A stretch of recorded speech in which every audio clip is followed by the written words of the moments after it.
My name is Chandru Narayan. Today's June 20th. How old was I in 84? 33 years old.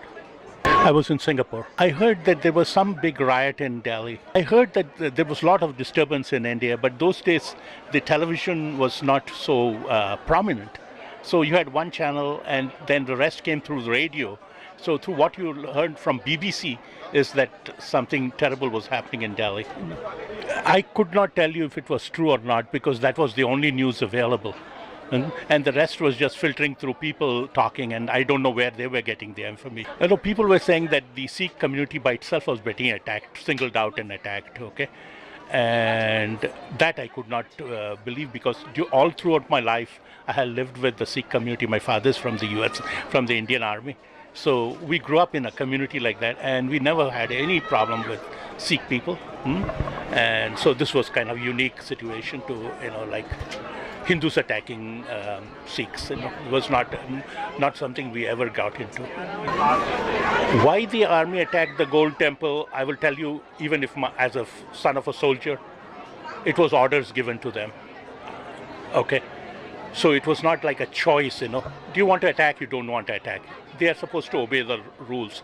The civilians pass the rule to the army heads. Army heads give the rule. Soldier just does what he's supposed to do. Absolutely. It has come from the highest levels. Extremely unhappy because if I don't shed tears for what happened in Golden Temple, it will happen to my Hindu temples, it will happen to my mosque, it will happen to my church. And at every time I have to keep my mouth shut then. No, I came back to the US then. So that evening we went to the Hollywood Gurdwara in California. And there was a lot of speeches being given by different community leaders. And that day I was there. Of course, in the Gurdwara it's pro-Sikh. Okay. But in the other side of the community, people just didn't fail to understand because again, the news was filtering out.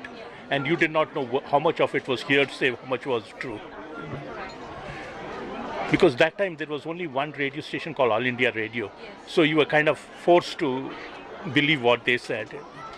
My parents were still in India. When I went back in 85, they did tell me about it, that it was not a good thing to be in. No, I know friends of their relatives have been affected, like the gentleman who was here, Harman. His parents' business got burnt and everything, those kind of things, yes. It has to be planned attack. Yeah, I don't think, it's not something quickly people can organize because people had found weapons, people had found petrol pumps, matches, incendiary devices. These things take a lot of pre-planning. It just doesn't come like as you're walking by, you pick something. It's not Diwali time. So who do you think who planned it? I'm sure the ruling Congress did. If I am the driver of the car and there's an accident, I cannot blame the passenger. Did you hear from your parents what was the role of the police during the genocide? Totally passive. Did not do anything? Nothing. They were absolutely passive. I always tell them that if for a good democracy to work, a good judiciary is required. And for a good judiciary to require, you need to have an impartial way of doing things so that no community is taken advantage and nobody is given advantage.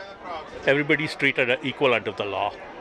I personally blame some of the Sikh leaders for ignoring the Sikh problems, and especially Manmohan Singh. I blame him all the way because when you are sitting in the driver's seat, you better take care of what bad business has been done, because if you pass and then somebody else elected, then every time you're passing the buck because you do not want to do the dirty job.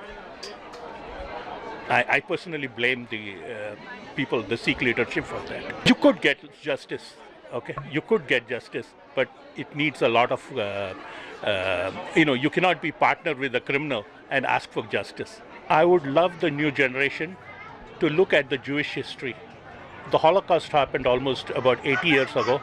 Every day they remind their children, they remind the community that some Holocaust had happened to us, and they make sure that such a thing never happens again. And there is something we can learn also because it affects us.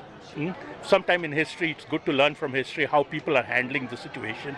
I do not want retaliation. I don't want you to hang the guy, but I do want to make sure he comes in front of the court and faces the charges. And whatever the justice does, that's fine.